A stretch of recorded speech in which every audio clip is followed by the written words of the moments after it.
Hi guys, it's Silvermord. Welcome to Quits Gaming. Because most of you liked my Archblade analysis of all the characters, I thought that I would just kind of touch base on this other game, which I actually like a lot more than Archblade. But that's because I've always been a huge fan of things like history, especially mythology has always been a good one. And Smite actually does mythology from like every different background. And you basically are playing similar to Archblade as an arena or a player versus player game. And you get to play different gods and goddesses. So the newest one, the great thing is this is a free-to-play game. Unfortunately, not all the characters are free. There's what they call the week's free rotation gods, which are basically, I believe it's 10 that are selected every week. And people who don't own them can buy them. Right now they have a special going on for $30. You can own all the gods, as well as all of the gods that they ever come out with from this point forward. I know I'm going to get bored of this in about 2 weeks, so I'm not going to bother buying it. But you can also save up points or invest real money to actually buy a god for yourself without having to pay. So, the newest one that they came out with is Circuit, and each of these will have different roles. For example, she's an assassin. Assassins have a tendency to get up very close and do a lot of damage. I actually think she's kind of cool looking, and you can actually change how she looks. They have different skins that you can buy, things like that. But the gods of this week's rotation are Amuzinkab, which is a Mayan god, and he is god of bees. But you see, he's a hunter, and there's two types of hunters. There's hunters that can do a lot of damage on one person, like Neith right here, and there's hunters that can do a lot of damage on multiple people. There's also, Neith is also one of the ones, she's the one you go through the tutorial with, and she actually is really fun. Don't really care for some of the things she says, just because it seems very modern. And I'm sorry, but I really believe that a several thousand-year-old weaver of fate Egyptian deity would probably not talk in a modern tone, but that's just me. But I've always been a fan of Egypt, so that's probably why. There's also Ares, god of war, from Greece. He's a guardian, which is basically a tank. There's Chang'e, fairy of the moon from the Chinese mythology, and her adorable bunny that like does breakdancing, like MC Hammer style. It's kind of interesting. But she's adorable. I love her. There's Guan Yu, saint of war in the Chinese mythology. Another badass who's a warrior, so it means he just does a lot of damage. Mercury, messenger of the gods. And I do like how you can actually like change how they look and everything. Also like golden. I don't know why, but for some reason all of them are golden. There's Neith, as I touched on before. There's Osiris, broken god of the afterlife. Another Egyptian. Ugh. Green, but whatever. You can also change him, of course, if you buy the skin. There's Ra, sun god, also Egyptian. They actually have everything from like, this is Thor, god of thunder. From Norse mythology, they have Chinese mythology, Greek. There's this one's Norse which is Ymir, father of the frost giants from Norse mythology. And then we get into the ones, and there are a lot I would like to mention. So, just to browse, we'll just go through them. I'm not going to play them today because, obviously, there's a lot of them, and a lot of them I don't have unlocked. So, Agni, god of fire from Hindu religion. Honor, slayer of enemies from Egyptian religion. Not really religion, mythology, I guess you could say. Which I think he looks pretty badass. Anubis, god of the dead from Egyptian mythology. There's Ao Kuang, dragon, king of the eastern seas from Chinese mythology. Apparently he's very popular. From what I've heard, a lot of people like playing him. And you can rotate them and play with them as you like. There's Aphrodite, goddess of beauty, from the Greek mythology. I actually like this skin more. She is actually partially a healer, which is a very nice thing. Apollo, god of music from Greek mythology. And me and my friends all agree that if there is a douchebag award, it would be for Apollo. Arachne, the weaver from Greek mythology. I actually know that legend. But I've always found driders, which is technically the species if you were to look into it. A drider is basically a centaur, but instead of a horse body, it's a spider body. And I've always had like some strange fascination with driders ever since I was introduced to them. There's Artemis, goddess of the hunt. Kind of like that one better. Oh, no! There we go. There's Athena, goddess of wisdom. Both of those are from Greek mythology. Which I think she looks pretty badass, if you ask me. Bacchus, god of wine, from Roman mythology. And yeah, that looks about right for a god of wine, if you ask me. I think he looks pretty badass. Like a drunk uncle. Bakasura, great devourer from Hindu religion. Very interesting to me. I don't remember actually seeing him. That's kind of cool. Oh, he's nice. I very much enjoy Bastet. I've always been a huge Bastet fan from Egyptian. They say she's the goddess of cats, but she's also the goddess of home and a couple other things, but that's going back a while. Anyway, but I found out she's an assassin, which means that she's very close range, and she can't take a lot of damage, which sucks. There's Chak, god of rain from Mayan mythology. Yeah, I almost said Mayan religion. Mayan mythology. I have to give a lot of credit to how they designed these people, because some of their character designs are just gorgeous. There's Kronos, keeper of time in Greek. I mean, look at the detail. I don't know if you can actually see it. They have no way of zooming in, but they actually have like detail on all these gears. It's beautiful. Cupid, god of love. From what I've heard, he's actually pretty effective. I just hate him. He looks derpy to me. Fenrir the Unbound from Norse mythology. For all of you who know Norse mythology, Fenrir is the basically the big monster wolf that is one of the sons of Loki. Since everyone's seen the Avengers and Thor, I figure you would be able to make that thing. But he is actually supposed to show up at Ragnarok, which is the end of days. There is Freya, Queen of the Valkyries from Norse mythology. From what I heard, she's actually really cool. I love her, like, ethereal cape. Geb, god of earth from Egyptian mythology. Which is pretty awesome. I mean, I really cannot stop boasting about how amazing some of these things are. There's Hades, king of the underworld from Greek mythology. Anyone who's seen Hercules, the animated movie, would know that. Heibo, god of the Yellow River from Chinese mythology. I don't know what the Yellow River is, and I hope I'm pronouncing all these right. Hel, goddess of the underworld from Norse mythology. The great thing about her is she actually has two forms. I guess she's, from what I've heard, I haven't had a chance to play her. From what I've heard, she actually can do healing spells as well, or she can be geared towards damage. And there's her other form. But she's actually successful at both, but you can only gear her towards one. Hercules, champion of Rome. He can take hits like a boss. Hunbats, the howler monkey god from Mayan mythology. He is freaky looking. Isis, goddess of magic from Egyptian mythology. I do like her awesome wings. There is Janus, god of portals and transitions in Roman mythology. I do like the very cool like thing right here where he's basically just a robot. I think that's pretty cool. I mean, look at him. How is that not awesome? Even though I don't think that they necessarily expected this when they created the mythology, you know, whenever Rome was around, but I think it's a nice touch. Kali, goddess of destruction from the Hindu beliefs. Nothing wrong with the, what is it, 4? 6? 1, 2, 3, 4. Four-armed goddess.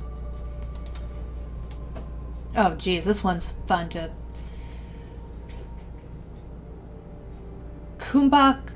Kumbhakarna, the sleeping giant from Hindu beliefs. And he is definitely a big boy. With fangs for some reason. Not really sure. Loki, the trickster god. I'm sure all of you who like Thor. I heard that Thor is not as popular as Loki is, which kind of upset me because I actually think Thor is so much cooler than everyone else. Neza, the third Lotus Prince from Chinese mythology. He is a pain in the butt to fight because he is fast. Because he's on wheels. Don't know how that works. Nemesis, goddess of vengeance. I've always kind of liked Nemesis. It's from Greek mythology. But she looks very Final Fantasy to me in this.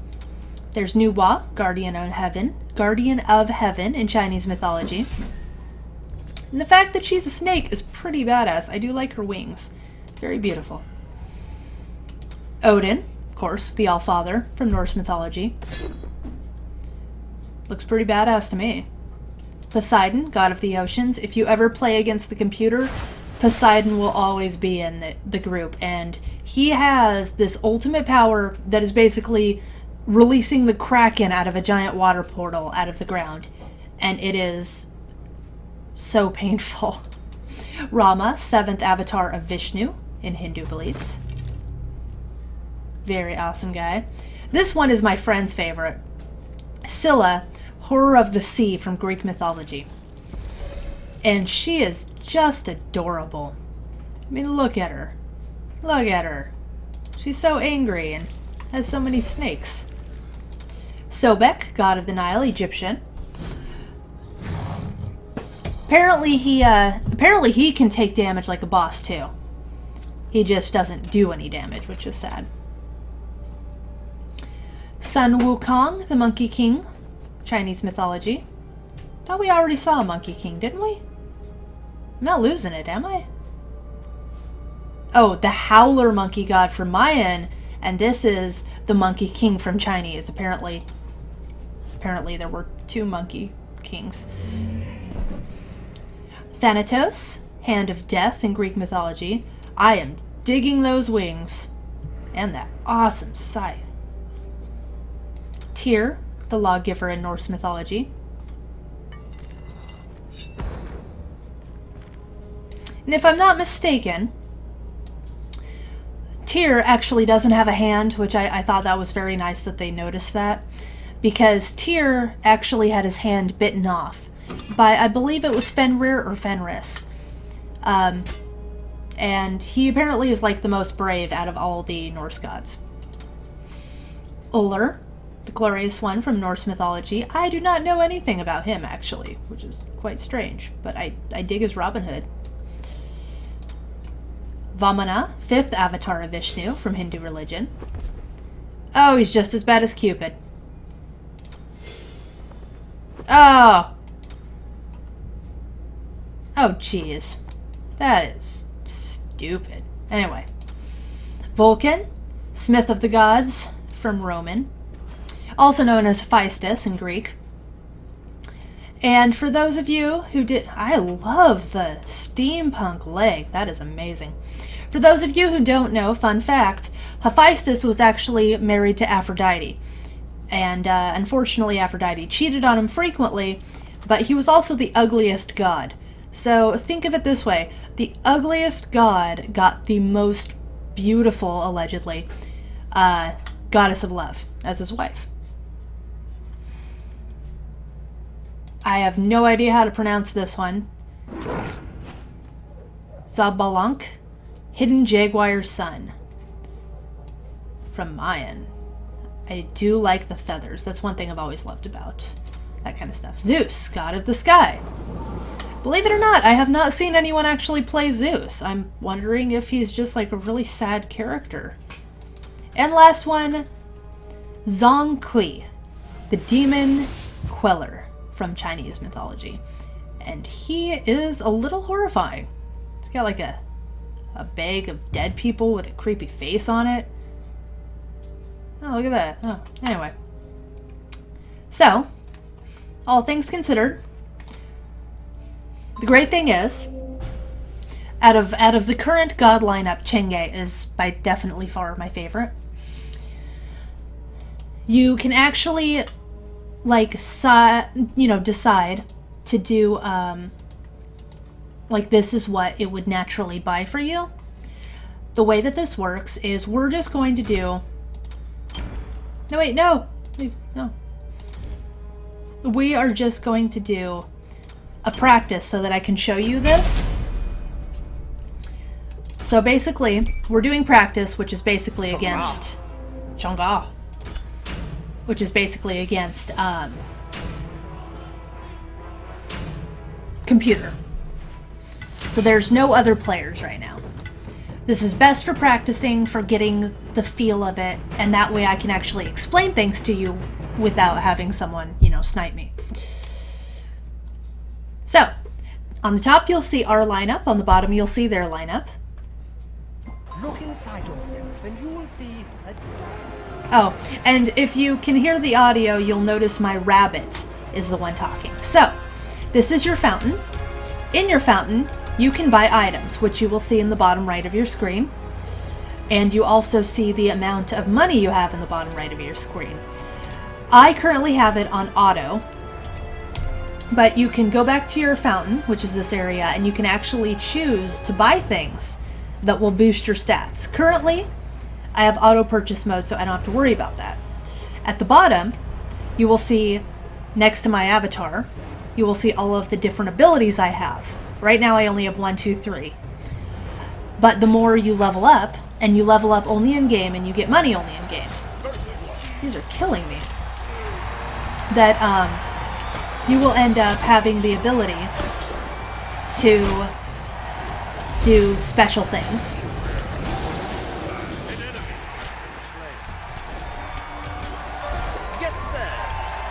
You'll have the ability to do special things, and the more you level up, it'll actually only count for in-game, which is the great thing. So you actually can't really use it towards leveling up the character for forever, because it's basically just for now. Same thing with the gold. You'll get those items, but it will only be for that time or that match. Which is great because it kind of starts everyone off on the same thing. In case you look to the left, you can see that it purchased items for me automatically, as well as upgraded different things. I now have my amazing move, which I love very much. try to look away. Problem is I can't really take damage very much, so. But anyway, the main point of the arena is to get all of your little guys where they need to go. Right now, I am not winning, actually. And now I died from honor. Died from honor. But... No, my portal! Oh, he's in his fountain. Okay. So, basically, as you're going through this, you'll notice that there are different things that are useful or enjoyable. Poseidon killed Poseidon. That's interesting. I really do enjoy this. I find it very entertaining. And it's actually quite nice when you think about it. Really good for practice. There's not too much I can really say right now, except for don't get caught up in those. And you will have, that one's Anubis's, by the way. You will have noticed that there was a, oh, no! Not Nuzab. Oh, gonna die, gonna die. Haha. Anyway. Oh, gonna die. So you can actually, teleport back, but if you get hit, it cancels out the teleport. But if you see, I upgraded to level 8. So now I'm able to upgrade my abilities. I also had money, so I was able to purchase extra items or upgrade those items. The main goal is you want to help your guys get to their portal. Unfortunately, I'm not much of a tank, so it's mostly just like, oh, there's the Kraken. And getting out of it is very painful when they land it right on top of you.